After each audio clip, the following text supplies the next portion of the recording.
That's an excellent goal to set for a business. When I was in Bhutan last year, you see mountains, you see water, you see roads. Instagram is all over our faces today. You are the founder of Brown Living. Now, within this role, right, what is it that you aim to do and achieve at Brown Living?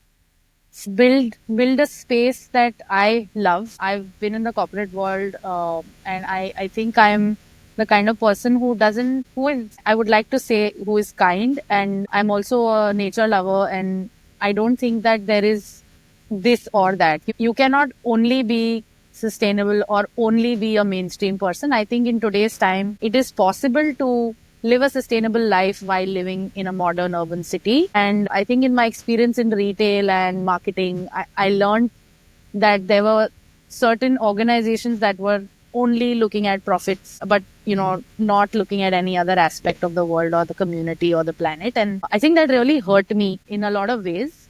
And that's when I said, okay, I wanna create something of my own that I can control, and that I can set an example to say that, is it possible to be kind, to have a good business, and actually doing good is actually good for business. So that is the thought process that I started Brown Living with the intention to say that, can we work with people who are doing great work for the environment, for people around them, for communities at large, and how do we help them succeed? And that's how we created the platform about 5 years ago, with just that in mind, that how do we help consumers succeed at living sustainably, and how do we help businesses succeed at being sustainable and doing what they do best. I think that's an excellent goal to set for a business. What you said was wonderful, right? That how is it possible that in the modern world, companies can't do both? They have to be sustainable while being mainstream, and you have to do good at all ends, right? And everything that you're doing. So with that in mind, we will come back to how Brown Living actually works and how do you reduce your impact or keep yourself positive. Let's talk about consumers, right? I think at the end of the day, they are the ones who are keeping businesses alive. So one thing that I would love to understand from you is, can shopping actually be sustainable? I think the answer lies in the mindset. You don't have to shop 20 things. You can shop just 2 things or 5 things that you absolutely need. So the mindset here is, use what you have first and only buy what you need. We get in today's world where Instagram, is all over our faces today, where every third thing we see is an ad. Wherever we go, there are hoardings. I just want to take a little step back, and I want to talk about when I was in Bhutan last year. Beautiful country, 85% forest cover. I'm in the car for like 5 to 6 hours. You see mountains, you see water, you see roads. And you will not see a hoarding for 2 to 3 hours straight. And the people there are so happy, right? There has to be a connection there.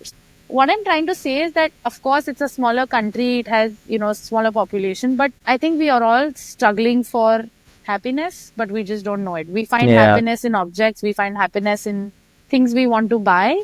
But I think really the happiness is in being healthy, clean inside and outside. So nobody is telling you to buy 20 things in a day. Fast fashion is a very new movement, but we never used to be over consumers. Pre-industrialization, World War II, we were all essentialists. We were all minimalists. We were only living with things we needed. So I'm not saying we become primitive, but I'm saying that with the resources that we have taken from this planet over the last 100 years, I don't think we need to continue living that way. And I think we're getting so many warning signs, so many red flags. You see landfill heaps of waste. You see people getting affected on a health level.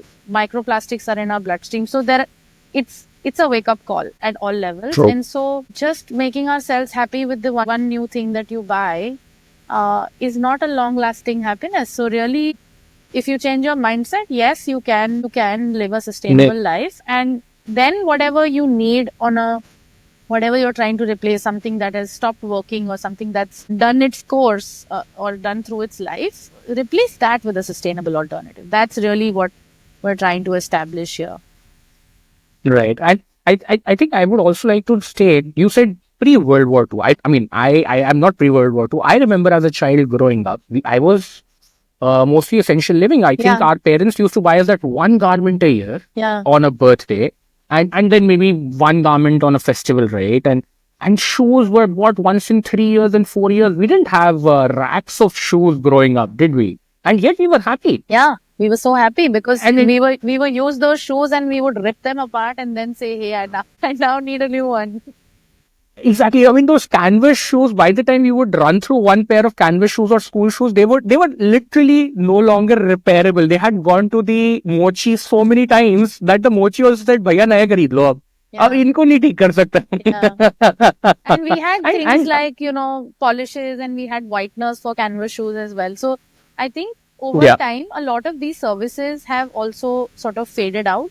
Tailors, we used to use tailors to repair our clothes or to stitch our own clothes. We used to have cobblers. You hardly see them today now because people are just No, not buying at new all. stuff. They're not repairing things.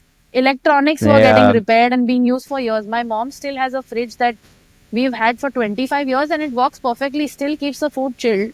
And I don't need a new fridge, right? So there's also True. this concept of planned obsolescence that I think a lot of these companies Yeah. have started doing. The best of the companies, you take Apple, like any of these tech products that you buy Apple today. introduced planned obsolescence. I mean. Exactly. It's really changed.